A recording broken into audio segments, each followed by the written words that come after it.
All right. Three. Call to order, motion on the minutes. So moved. Second. Any discussion? All in favor? Aye. Okay. Thank you. Okay. All right, K-5 literacy curriculum status report. Sure. So what's going on there? So I will tell you that we've had some pushback from the elementary staff about having a literacy program K-5. What we've done is we're trying to look at different programs that they would be comfortable with and things that other districts around us are using, and then getting those tools. I haven't sent you anything yet because we don't even know what we're choosing. So what I'm doing is I'm giving them half the day on the January PD day on the 27th to work with Karen and the literacy specialist to help choose some of the programs. We're going to be using a rubric from the literacy committee and then also aligning with what the state's pushing around balanced literacy. Using that to try to come up with 3 to 4 programs and then bring those 3 to 4 programs to you. So that's where we're currently at. Question. Yes. So you said there's pushback from the elementary staff. Yes. What and why? What is the basis of pushback for what is supposed to be? They feel that their literacy scores are appropriate. They feel that they don't really want a program to box them in. In one of the, because we're kind of live, I could talk a lot more about this, but it's just something that's with just some of the staff. They're just, a lot of it has to do with they feel that they're giving up their autonomy, their creativity, being kind of boxed into a program. Isn't that what a curriculum is? Is there not a curriculum currently? Yes, there is. There is. But What are you using a, using so now? using a program, if I could request to go non-public, I could go into some of the other pieces with this. Because it has to do with some things I just. Yeah, understood. Okay. But it's up to you to get time enough. And my plan would be a curriculum by definition defines the body of study that needs to be translated. Correct. If you have a program defining that body of study, the degrees of freedom and the teaching skills that make it alive and will drive the learning happen within the transmission of that body of knowledge that is expected for the curriculum. And that's all the program is. So I'm just a little, I guess. Honestly, it took me by surprise, honestly, it took me by surprise as well. There were tears, there were threats of quitting. To me, when you're talking about teaching a program, or you're talking about using a program and covering the elementary curriculum with that literacy bubble, all pieces of a literacy diet, the fluency, the phonics at the younger levels, etc. You're talking about going from teaching with fidelity to teaching with integrity. And that integrity piece is exactly what you're talking about. The teachers are able to use their own style and approaches as long as they're teaching to those set standards and those indicators that would be in like 3rd grade or 4th grade or 2nd grade. You're correct, yes. So the reaction and pushback that we received was honestly a surprise, because for many of them, they just went through this process with math when they chose Envision. And what that would look like, and it was shared that we'd be doing the same process. So we'd be piloting several programs, they would be meeting, and they would be creating something K-5 that everyone would agree on. And then you know, members of the school board would be meeting with the teachers, the same recipe and formula we followed for the Envision program for Reveal 612, that same type of thing. Our perception is that Envision rollout and program is successful. Correct. Is that their perception also? Or? Yes. Okay. So I haven't heard anything that the rollout wasn't successful or that they didn't feel heard when we went through this process for mathematics. So I was just a little concerned and honestly taken aback when they pushed back so hard with some of this. And it was just one of the buildings and not the other. Is it that? Is it that they don't want to adopt a new curriculum at all, or they're afraid that we're gonna adopt a curriculum that they're not going to like? And I think it might be that. And so Tom and I ended up going to, meetings in that particular building and met with every grade level to kind of reassure them and talk about what the process would be, what formula we would follow, the same thing as math, and that the work that the board had done to meet with the teachers, to talk about the programs, to really listen to what the teachers wanted after the full year of pilot would be taken into consideration and adopted. So I do think part of it is they feel that, oh, well, what if we want A and the board wants B? So I think, yeah, correct. But So I we haven't think, done that yet.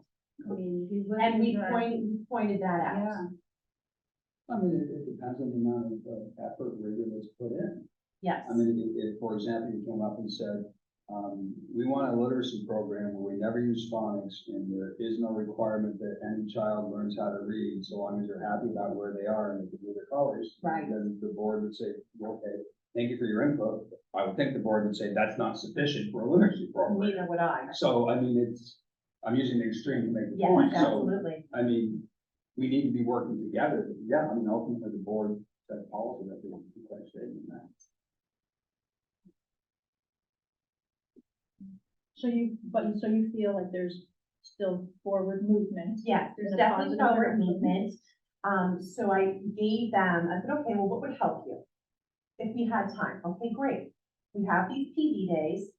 Let's take half the day. You'll meet K-5, you're gonna work on this, the literacy specialists are gonna come, everyone's gonna have some discussions. We have like that rubric of what we want in a program, of what Jamie was talking about, like what level of phonics does it have? What fluency pieces of comprehension as the students get older? You know, what kind of things are we going to be looking for in a program? And they're going to have all of that time on the 27th to meet and talk about things. And hopefully, by the end of the month, through the discussions they are currently having in PLCs, and through that larger discussion on the 27th, they'll have at least a few ideas of what they'd like to pilot, so then I can bring that to EISA. Thank you. Okay. That sounds, hopefully next month we'll have some more discussion on that. Okay. Performance testing data. Okay. So what I have for you is I have the NHSAS as well as the SAT data. And what I did is I kind of added a bit more information than what you're used to. So in the past, you just received the district overall in the state. So what I did was I actually spanned things out so you can actually see the levels of proficiency.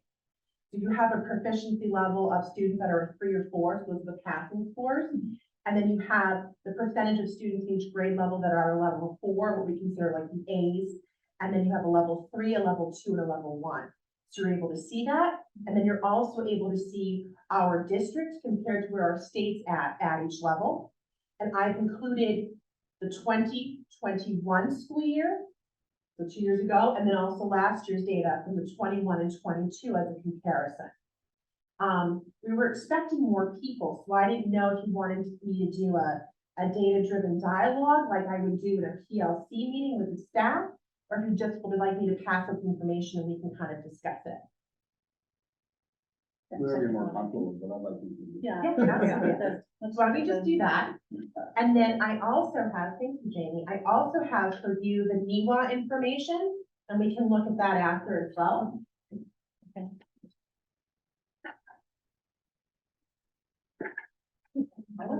Thanks. That's how so the state color code things, so it's how I know quickly where my levels are at. So anything that's a yellow and a red is a flag for me. Got it. And I know my greens and blues are good. Perfect. Kind of one of those things. So the first page you'll notice is the 2020 and 2021 school year. So this information is the year that we took it after COVID. So this would be 2 years ago when we came back and we were full school year. for this information. So looking at the overall district, you can see here during this year, the overall district for reading, and I have reading, math, and science on this.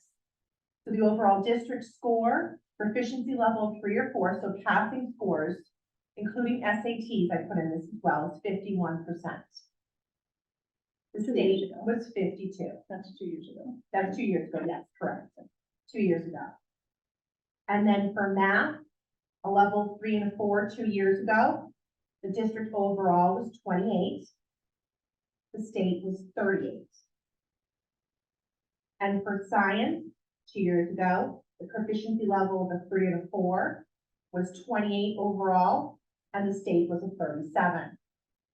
And then you can see here, you can look at each grade level and see how each grade level 2 years ago compares to that state, to the state information. So that state average compared to all the other schools in the state because they have to take the NHSAS test. So for example, grade 3, their reading score was a 45, the state was a 44. And in mathematics, grade 3 was a 40, and the state was a 45. So if I'm looking at, just at the reading,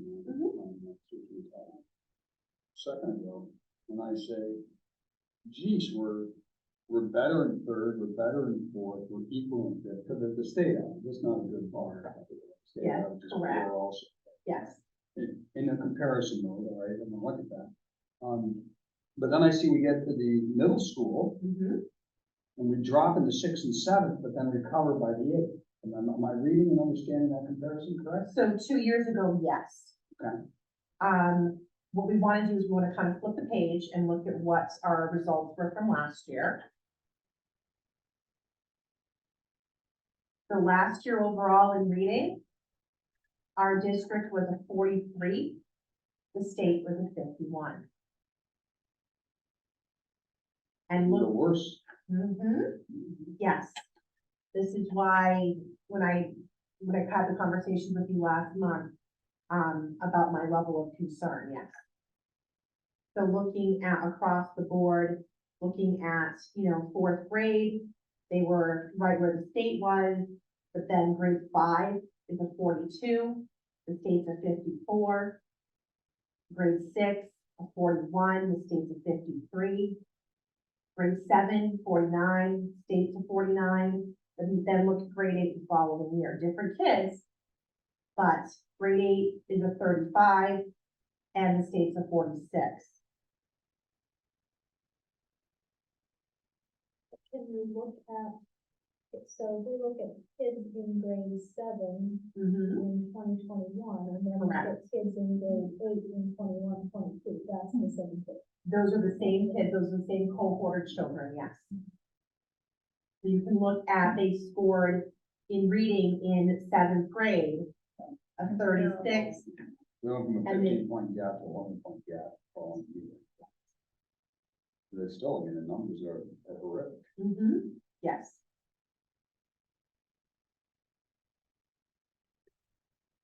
And in math, looking at grade 3, they're right in line with the state, 51, 51. And then some of the other numbers are terrible, looking at their drop. And then the overall district is 35 and the state is 40. Which is up from the year before. Correct, Only right, 28. that is correct, yes. So our younger grades, 3rd and 4th, that have had more time in the revision program, Yes. got better compared to where we were last year, so that's encouraging that the revision program is carrying through for the people that have been using that, pretty much since it started. But yeah, it's gonna take some time to absorb, but there's still scary numbers. You're still at 11th grade at 30% proficiency. That hasn't improved in 3 years.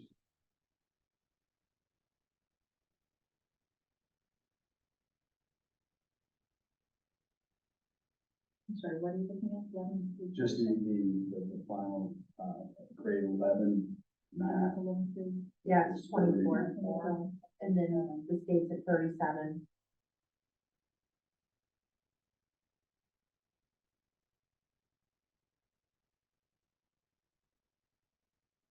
Well, I'm trying to do the steps. The grade 3 kids were 40% proficient 2 years ago, and those are the grade 3, so those would be the last year's grade 4 students. They went from 40 to 57, and then the grade 4 students saw a decline from 47 to 22 as fifth graders. But the grade 5 students, when they moved to grade 6, saw some improvement, right, in math, 17 to 38. And then 29 to 38, 10 to 21, and then we can't do 11, because there's nothing in between that, right? What do they do for students that didn't participate? Are they putting in those zeros? On the NHSAS or the SAT? Anything showing this data, how does that work? Yeah, how. So I can tell you for the NHSAS, we need 95% of students participating in the test. As long as we reach 95%, we're okay. Anything lower than that, they're claiming that they're putting in like a scratch against us or like a 0 against us. We were at least 95% for those two areas, reading and math. So if I'm looking at this year, grade 4, I'm at 85 to 90%. So does that mean that 5 of every 100 kids, they put in as zeros? No, I don't think so. We really need to understand what they're doing, because that would massively change your averages and your numbers. Correct. And that they're arbitrarily throwing in zeros as a penalty because you didn't make kids take it, that's nonsense, that's not. Especially when they give us the option to let kids opt out. Right. There's no logic to that at all. There is 22. You need to have 95% of your population take the test. You're not penalized, but at the same time, hey, you can opt your kids out of the test. Right. Yeah, that's, To the detriment of the district. we really need to understand that. That will skew the whole thing, I mean, it's just, And I'd be you don't curious, know, you don't know what to make of it. yeah, because when you have some of those, dips, is it because that grade didn't have 95%? Or is it different? But they, what I Performance, or was mean is, it that that grade itself didn't have full 95% and they have some dings, and that's what's causing the numbers to come down? if you want a carrot and a stick, that's fine. If you want the stick to be, you're gonna be penalized, and you penalize based upon the percentage. You don't artificially, negatively doctor results as a means of punishing a district for not participating. That's nonsense. You're punishing Right. kids for your rules. I mean, that's silliness. Not that the government doesn't do silly things. No, not at all. But I'd really like to understand how that works. If we could get them to give us something in writing that definitively answers that question. What do you do? For example, our grade 4 is 85 to 90. Please assure us that these averages are participating student averages and there's no other weighting factor going on because we're below 95%. Because, I mean, you can't look at the data if they've done that. I do know off of the state iReady site, they do have the 2022 results. And looking at Sanborn as a district, as a summary, we were at least 95%. It doesn't tell you by grade level though.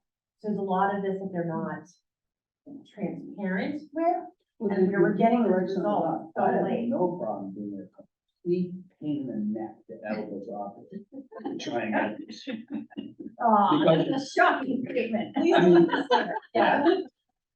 it just, it isn't right. If they're playing that game, it's a detriment to everybody involved in the process because we don't know what our data means. Right, we don't have any, Correct. the metrics are. Diluted. Yeah, I mean, I'll be glad to rattle cases. I have a big rattle. I can rattle. Because there have been multiple people asking that from a variety of districts, and no one seems to have a very clear answer. And it's deliberately unclear, which means they're playing games. in my opinion, and that's how I would read it. Yeah, but it would be nice to know, you know, I mean, yes, okay, fine, your district hit 95%. But that doesn't average with each grade level coming at. I mean, it really makes a big difference on what this means. Big difference. Yeah. And how do you have 105% participation? That doesn't make any sense either. Well, is Yeah. that the number of students who participated? It's, I don't know. Is that what that is, not percent? That would be, is that correct, Well, Christine? That the participation number is the number of actual students Ah. who took, Not the percentage of our not the population. percentage. It's in percent. that's in percent. It's all in This is percent. based on the But the- state, the data that we The got. from the participation- state. But the numbers are low? participation number, because when I look at like our grade 11, we probably had, if I remember right, about 103 students who took the SATs last year. Okay. But again, Yeah, I was to your seeing that point, as Jamie, percent. like, how does that, how do you get 105%? Yeah, that We makes sense. didn't have anybody take the SATs, Right. because they were like, Twice. yeah, right. and that was great, let me do it again. Could I have 2 books, please? That would get me in a whole lot of trouble. I'm not willing to go to SAT now. Yeah, right. No, you're That not seems going very to. uncomfortable. All right, so yeah, it's still worth finding out that information. Yeah. She's good, I mean, they're raw numbers. She's- Mhm. And They're then, not encouraging at all. yeah, it's the same thing for science. So math 2022, that's the worst performance I've seen, prior low that I recollections of on the board is 28. On the 2021 school year, 2022, I'm showing grade 11 math. Oh, grade 11. Proficiency is 24, hmm, down from 30 last year. My recollection is 3 years ago was 28. The 28 is the lowest number I've ever seen. This is telling me we just hit a new low.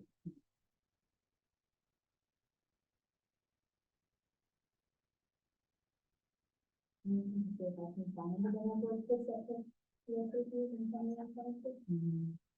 just to see if that's an accurate.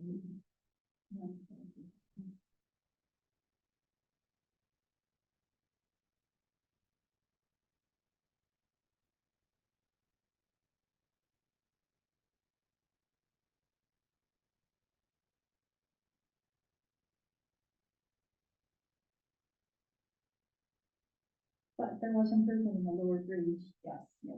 So that is somewhat promising. Slightly encouraging. It is because it's telling us the program that we're using is working. Right.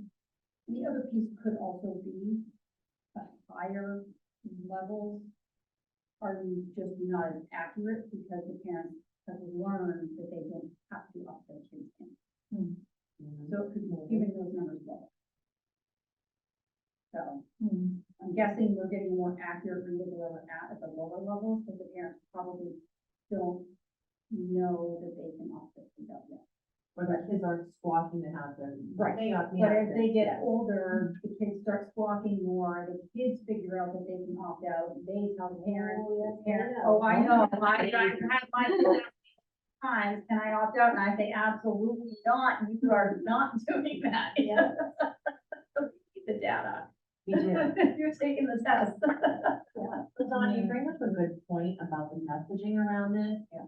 From all of us as a school community, the parents, everybody, what message are we giving about testing? It doesn't matter, that's what, And then so the kids go into a test. I really wish that NHSAS would also tell us the average amount of time kids are spending. that would be. Because proctors reported to us that some of the kids are rushing through it. They should be taking at least an hour, and they're taking 15 minutes to get it done. I'd say that's accurate, for the SATs, yeah. I'm sure. So last year we had 103 students, so our current seniors would have been juniors last year, there were 103 of them. You kind of fall in line with this 100 to 105 number. Yeah, Yeah. Yeah. If I go back to the previous year, Yeah, I was misreading numbers percent. I'm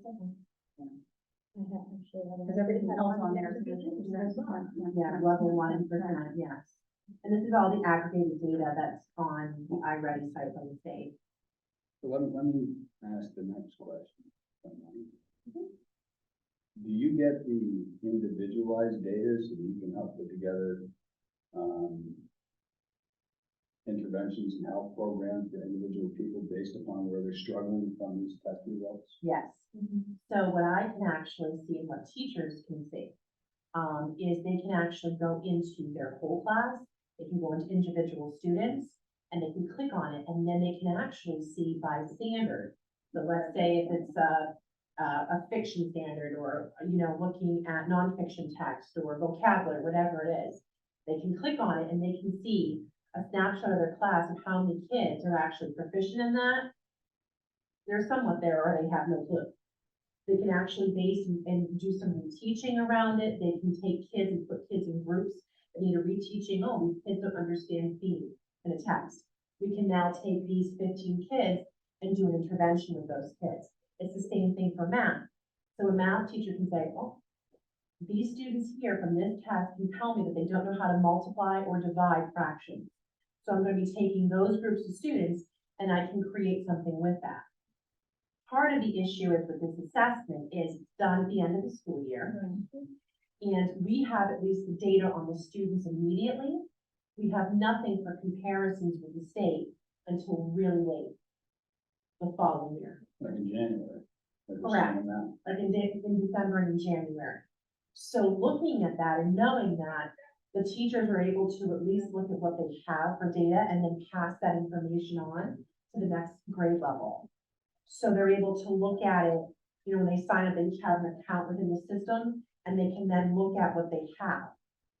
What's great now is there are modulars for practicing. So they're going to be working on how do we practice these tests? How do we get students ready for this assessment? In the same way that the high school is starting to really get the kids ready for the SATs and their plan moving forward with that. So looking at the modular assessments, this information is becoming part of their spreadsheets as well. So when, you know, third graders go to fourth grade, the literacy specialists and interventionists, they have access to those kids' spreadsheets. So then the teachers, when they have them in their classroom, then also receive access. So they can track a student's what we call a data story. And they can look at a kid's Fountas and Pinnell scores, those running records for reading. They can look at NEWA results. They can look at NHSAS. We have all this information now that we're collecting that we weren't, you know, 3 to 5 years ago, which is really wonderful because it does just that, Jamie. It actually is able to put kids in groups around their skill and what's actually missing in their knowledge and skills to give that intervention and give them a boost so they can be successful, not only in the testing, but in the classroom. And again, that's all assuming because actually. And that's the other piece of that. And that's where the teachers then have to go in and tease out and say, well, I know this kid is crushing it in the class during the regular work. They just think. Right, and that's why a whole data story is so important. And we look at what are the students' grades, how many times are they absent? How many times does a student have to go to nurse or go to guidance? So where are the red flags, not only academically, but maybe emotionally as well? Because then we have to look at what the whole child and where the child needs things first. And then we kind of dig a little deeper, and that's that PLC conversation, that cycle in a PLC. All right, well, let's look at what this is. Let's make some inferences. Let's put a plan together for the student or students, and then move forward. And you're exactly right, because sometimes the teacher sees something like, oh my goodness, this child at level 1, and they get into class and they're like, wait a minute. Yeah. So at least there's those Yeah. two. I mean, those are definitely the exception to the rule, but we have a lot sometimes of those students, yes. I love the kids who kill it on this test and then in the class are nothing. That's it, looks like a course. I crushed this, one test. Right, I don't want to do all yeah. the regular work every day, yeah. They have socialized. We also take the SATs, so then we can inform, but the same thing happens, they take the SATs in October, we don't get the scores until middle of December, and then we're trying to get time for the teachers. I think making sure that we have that PLC time built into our schedules across all of our schools is really important, because that's when the teachers are going to be able to look at this data to inform their instruction. If we don't have time for teachers to sit and look at data, And looking at this one little child, I'm like, my eyes are like, okay, and what does this mean? And tracking those groups of kids, that takes some time to really dive into that and then dive into the questions and those contents. And if we don't have the time for teachers to do that, in addition to prepping for all of their classes, the data is useless to us. And really training them on data-driven dialogue, like what do I predict, what do I observe, what am I inferencing? And then, okay, this is what we have, don't make inferences, use just the fact that this is where the child's at, and what's the plan moving forward? If we know that teacher X is here, and they're only reaching 40% proficiency in the class, then how is that teacher's instruction going to be beefed up? What are they doing in intervention? All of those components. So it's that constant looking at data and not only holding the teachers accountable, but the administration as well. And that ownership piece of, we all together have to move these scores. It's not just going to be a teacher's issue or an administrator's issue or a board issue. It's all of us. It's parents saying, you are to try your best today. These matter. This gives the school and gives us where you're at, and we're going to be able to help you to move forward. Versus saying, it doesn't matter, just blow it off. It's part of those things. I mean, to me, I'm not back to what Tammy said, she was doing, so you go to math, grade 4 is at 47, following year, grade 5 is at 22. They've been on 25 points a year.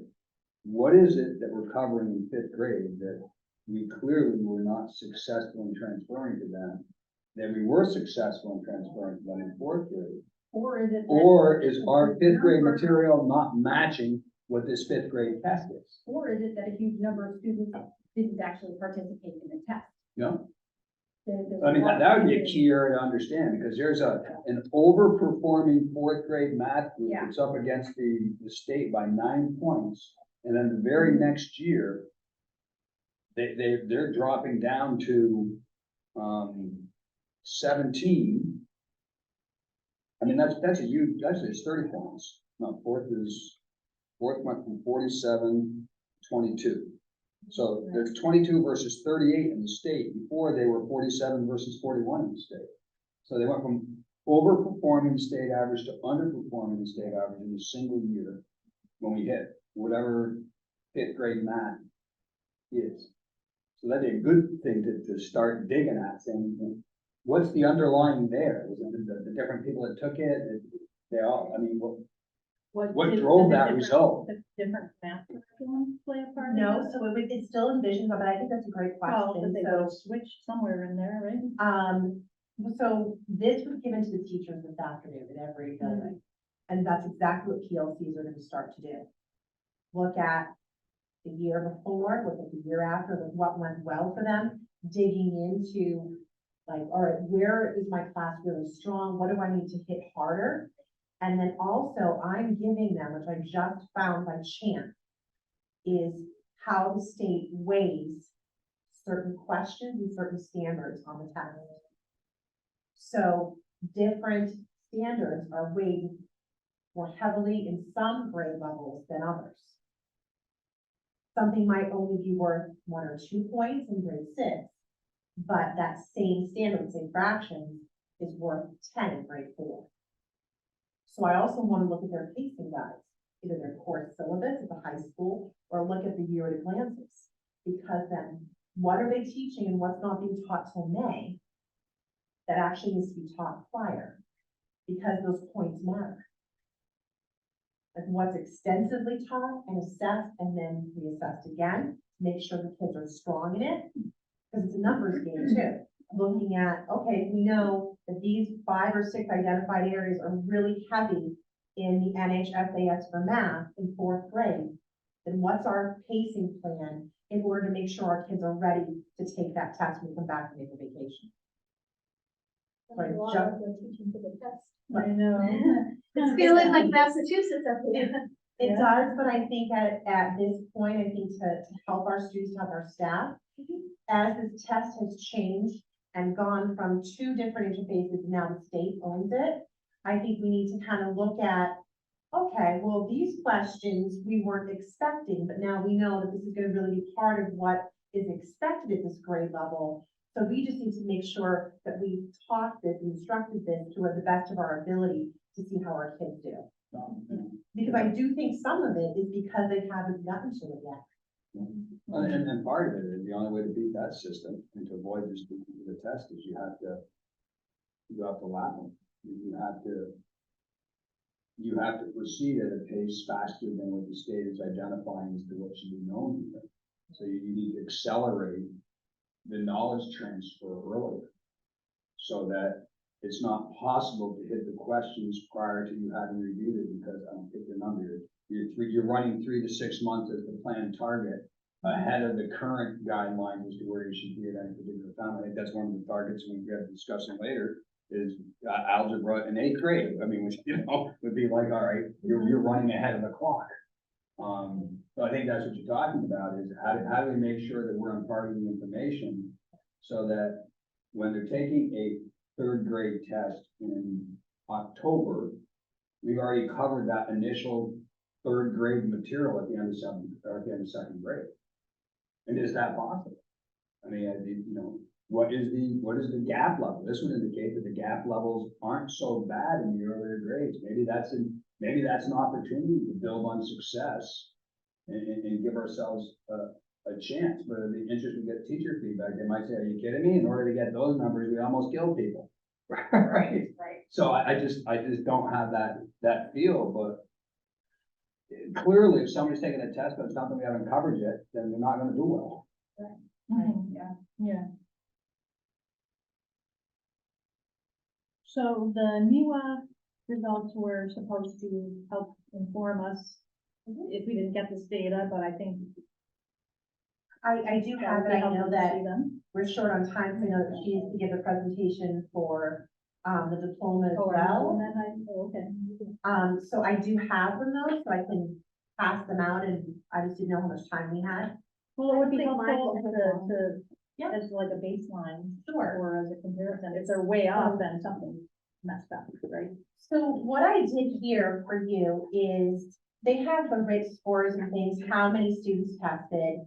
I actually, put on here the number of students that, were tested in at least 45 minutes. Which would be the average time needed to take the NEWA. And then the percentage of students who are below the 40th percentile. So the first one's math, the second page is reading, and you can see here, what I did was I actually divvied it out by skills. So when Donna and Karen went into this data, I asked them to kind of, okay, break this down by what actually is being assessed. You can see here, the number of students that we have below that, the 40th percentile is where NEWA sets the bar. And it's against, other students who take the NEWA assessment across the country. But not every district uses NEWA, they use another form of assessment. They might use iReady, they might use STAR, etc. They all pretty much measure the same type of skills. NEWA is not timed though, where other district measures in other towns like Hampstead uses iReady, that is timed. So some students take many, many moves to complete the NEWA. So this is the reverse, the inverse of, we're seeing 51 in say in grade 3 in math. 51 students were proficient. This is saying 41 students were not proficient. Right, correct. So it is, but this is only their fall data. So this is only the data that we have for this fall. These are the students that are currently in grade right Yes. now. So these are the current students that are in grades 1 moving on. Grade K will be taking it this winter.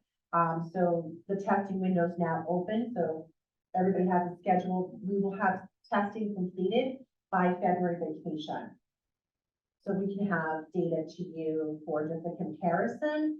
And that's what I would suggest, to look at NEWA where we have 2 snapshots. We have the fall and we have the winter, and see where their growth is. But I thought it was nice for you to see things a little bit more spread out in regards to the actual standards. And we're looking at, okay, where are kids in geometry? And the geometry isn't assessed obviously until, grade 6. I wish it was, what is? Below that, but Oh, the acronym RIT. School mean RIT. RIT. so it's the, I can find that for you, hold on, I don't know.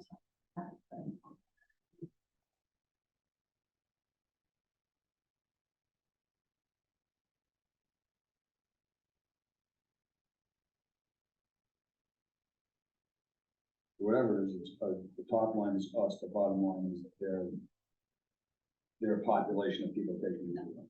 Correct, across the country, yes. So. Yeah.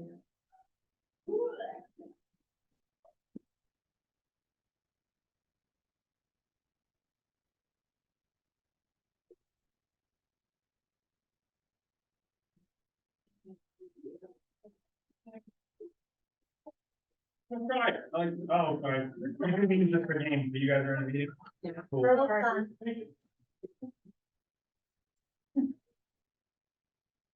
You continue on, I will find it for you. Okay, just, yeah, I'm just trying to understand how to follow. Interpret this data. Well, it would seem to indicate that the majority of students are above the 40th percentile.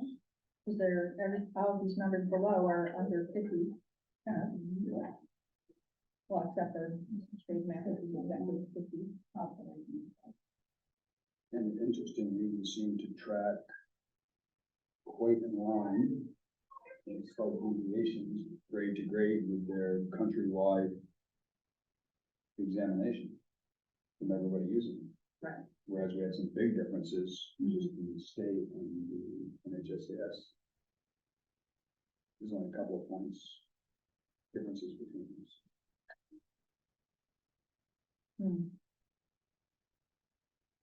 So it seems like this is not really consistent with the state assessment data. I mean, we're just doing my eyeballing it, and obviously, that you said analysis here. The but- state, that time, No, and we were not either. no. But they also take for. I assume. So RIT, I just wanted to make sure I was correct with it. So math growth uses the, which is what the new is, uses the RIT, which is the race unit scale, to help you measure and compare academic achievement and growth. Specifically, the scale measures levels of academic difficulty.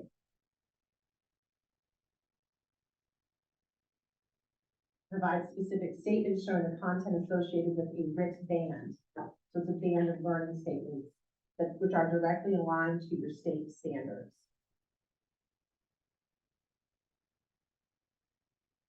So these mean writs and the mean writ, it's not an achievement score, it's really more, it's a difficulty, it's a rigor, Yeah. I mean, that would make And sense. you'll because they see use that it go at up grade level. because they expect students, we have like set windows, so they would expect students to then go up as they're learning. Right, So what the test level difficulty when they start first grade is not then what the test level difficulty would be in January, yes.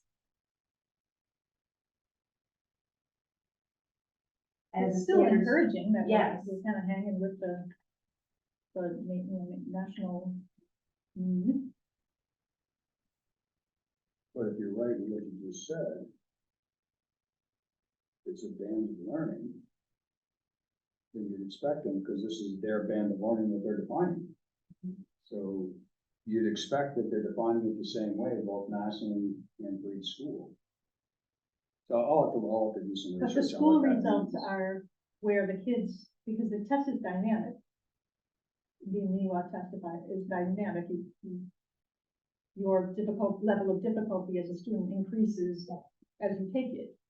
So this is where our students fell in grade 1, the level of difficulty, the mean was 162, whatever that means, or whatever measurement. So the students that took it were all over the place probably, but the mean average was in the same range With their. as the national mean, which is 164.1. I mean, I don't know I don't know those differences, I don't know how Right. to measure them either, Right, 2 yeah. points, is that a lot, is it not a lot? Doesn't, I mean, I don't know, the unit of measure there exactly, but. It's hard to measure this too without having another test. Right. Okay, well. Okay, thank you. Yeah, I gotta, there's Let's, a lot of people here. Yes. we only have a few minutes. I think that's too. We got that, like, all the- I, I already made a note. You got it. you're This reporting. should go quick, since two, I was gonna say. the three of you were on the committee that came up And I with already read the homework. these. And Christine's on. For you guys, anyway. Catch me up then, because I'm the only one in this room who has not seen this. Not that we meant when we do in the dark. That's okay. So we met as a committee that was made up, we had teachers on the committee, we had Jamie and Dawn on the committee, Jen and myself. To really review the work that we had done last year and kind of come up with some recommendations. Because right now, the students who are graduating this year are working under the previous recommendations for the diploma with distinction, because we didn't feel it was fair to pull the rug out from under them and change. A touchdown can't count for 5 points in the Super Bowl when it counted for 6 the rest of the year. I like. So but moving forward, really kind of what can our students do now for a diploma with distinction, given the changes that we've made to our schedule and our classes and the structure of our classes, some semesters, some year long. And so we kind of considered all of that in addition to looking at New Hampshire scholars requirements, looking at what do other schools do. What does our GPA mean, and what do we ultimately want a diploma with distinction? I think we had a lot of conversations around what do we want a diploma with distinction to mean? And you guys jumped in real quick. So based on those recommendations, the committee kind of thought that really there no longer could be a diploma with distinction as we've known it in the past. After this graduating class next year. There'll continue to be the existence of the special graduation titles, so the valedictorian, the salutatorian, the class SAS titles are awarded to those students at the end of the year, at the end of their senior year, who have that class rank of 1, 2, and 3, and we are literally calculating that. Probably graduation's at 6, we calculate that about 3 o'clock on the day of graduation, because some kids are handing things in at the last minute, getting those last minute VLAX classes. And it's important to note that these are going to be non-weighted. Yes. They're non-weighted, so that it should be a little more fair in The class ranks are gonna be non-weighted GPAs. That I would have to, Well, I don't know about the class I- ranks. I would have to say, I'll have to get back to everyone about The the, GPAs are, it says weighted and unweighted, but when we're talking about when you're getting like your SUMA, I just am stepping ahead, but we talked about the importance of making sure they're unweighted, so you can't buy your GPA. so I will have to check for the Val, Sal, and SAS as to whether or not that is determined by, I don't want to speak without knowing definitive. Yeah, I don't We talked remember. about it in there, but I can't remember Yeah. what. Those should be weighted. I think. believe they Personal are feeling. weighted, but That's what I would have. yes, assumed. but I don't want to speak. So I will Because get someone that can information. take, non-AP classes and finish with a GPA that puts them number 1, but if they're up against someone who took 7 or 10, AP classes, as a junior and senior. And the difference was, we talked about it, if you take an AP class and you get, say, 70, it'll count like you got an 85 or 90, where somebody that took a class that wasn't weighted and got a 90 class doesn't get as much credit. So there was some discussion around that as well. Done. Yeah, how the weighting is done for those classes, it really can take you from, maybe you didn't really do that strongly in the class, but because of the weight, it really gives you a lot more than what you did. So there was discussion around that as well. I struggled with this. Yeah. And Heidi kind of brought me over Which part did you struggle with? with weighted versus non-weighted. Yeah. And Heidi mentioned that there's a lot of instances where people end up going to the junior college and sort of the, Northern Essex. Northern Essex.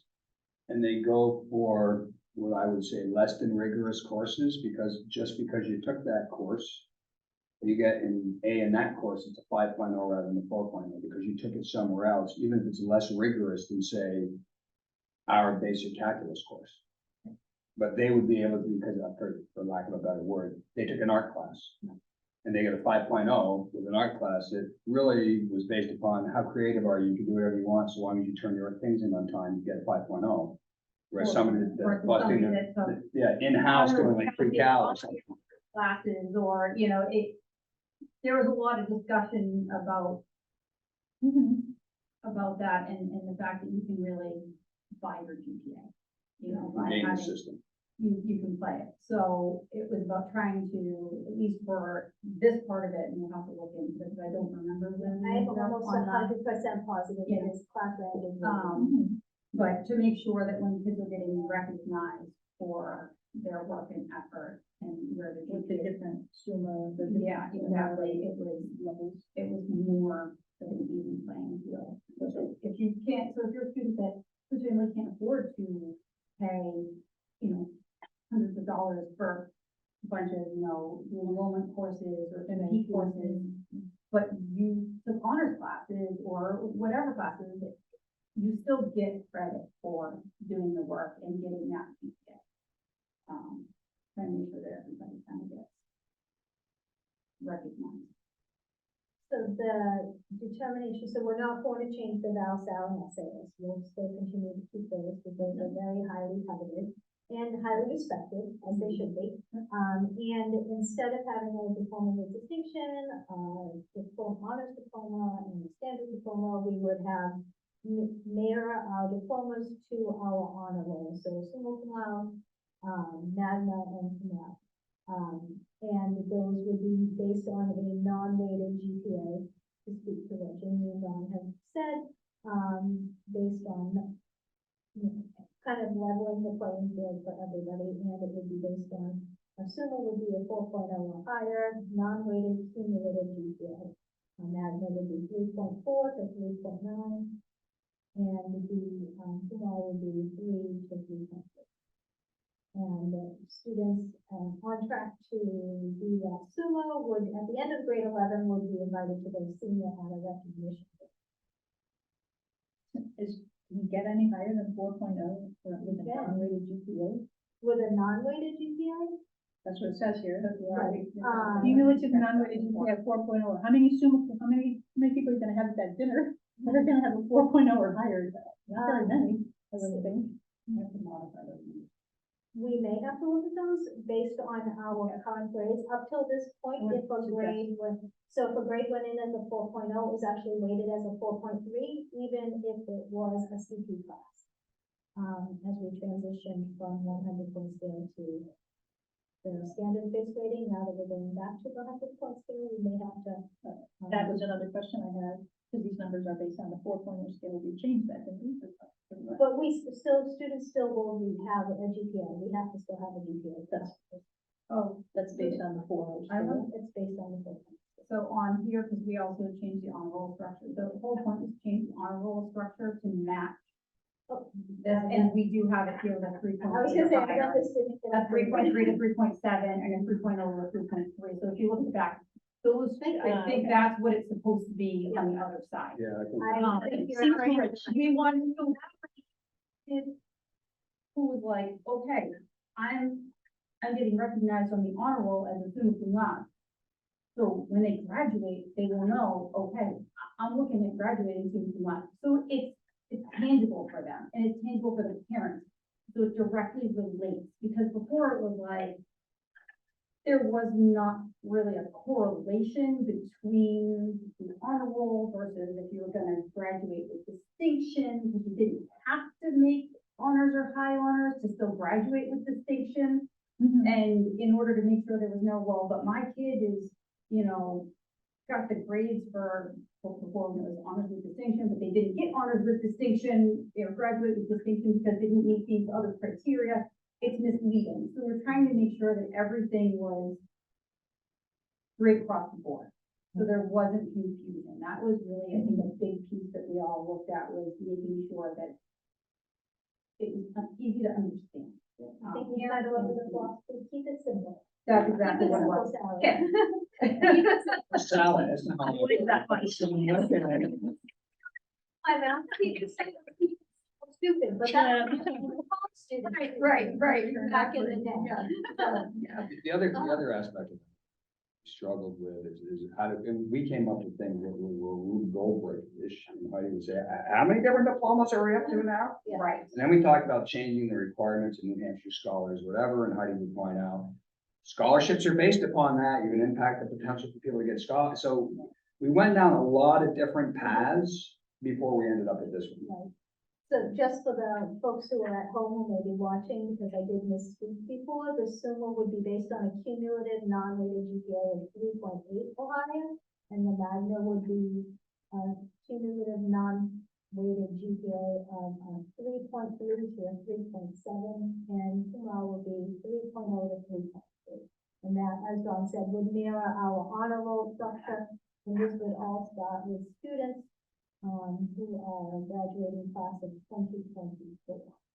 And I think another conversation that we had was if a diploma with distinction meant doing extra, we needed to be able to have time within our schedule to do extra, because again, we couldn't penalize kids who didn't maybe have time outside of their schedule to do extra because of family obligations or for whatever reason. So an alternative option that we kind of talked about, and I think it went beyond the scope of what the purpose of that committee was to, what would be the difference between having a 6-period day and a 7-period day? How might that impact the student's ability, flexibility, options to have that diploma with distinction? So it's something that I think we put on the back burner. It's sitting in the parking lot. I know the 6-period day is brand new to us this year, so I think we have to look at how that plays out. And then after we have data from this year, what might a 7-period day look like? And what might the resulting options be for kids? Keeping in mind that we have to have equity across the board. Okay.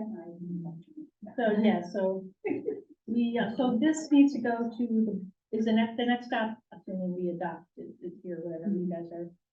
We have 2 votes anyway for that, I guess. So we need to send this to the board for adoption, and that's the next stop, I think.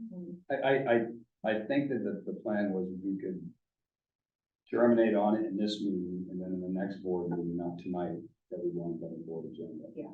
But we wanted to have this on the board agenda and get through with this board that's been working. Okay, all right, well, so we're on time now. And you got, potentially, could be potentially 3 new people, and that's a lot of catching up. So can we do that, can we put this on the board agenda for whatever, the next meeting is the one before the deliberative, I think, we even have a meeting before the deliberative, I think that's on the 8th. I think we do. And then the 15th is the next February meeting, so one of those 2 meetings. No. And what I'll do is I'll clean this up so that it's accurate, and then send it out to you so that you can send it out to all of the board folks. You might want to use less than and greater than and equal, because we got 3.3 in 2 categories. Yep, yeah, and it's all rounding. Yeah. So, Yeah. yes, we'll clean it up so that it's, Just a we'll draft. keep it simple. Right, Yes. exactly. Love it. Thank you. All right, thank you. I gotta go before you ladies for that. Stop it.